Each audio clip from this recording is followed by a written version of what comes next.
The Prime Minister started a counterattack with his speech in Tusnádfürdő on Saturday by mentioning liberal non-democracy. A leading analyst from the Századvég Foundation said on M1 News. István Póca said that the expression a liberal democracy is not welcome in Western Europe, which is why the PM cleared it up now. As Viktor Orban put it in his speech, liberal democracy has developed into a liberal non-democracy these days, which means there is liberalism but no democracy.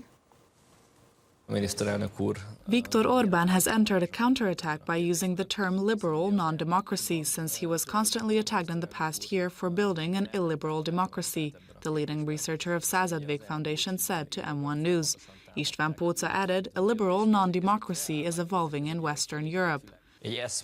This concept, the notion of liberalism, takes democracy, the rule of law, and the entire political system hostage. It captures the political system and democracy to the extent that conservative, or let's say non-liberal forces, often find themselves playing on the liberal ground, said the researcher.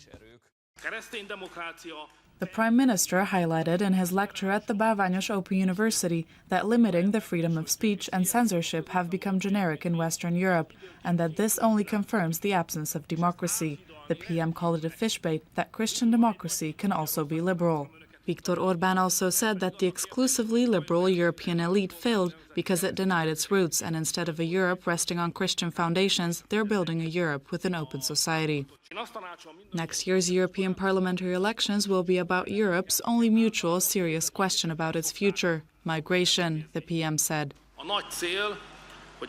Their big aim is to transform Europe and to take it to a post-Christian and post-nation era.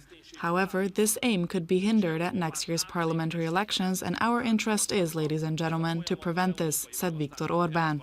The PM emphasized in his speech that every country has the right to protect its Christian culture and traditional family model and to refuse migration.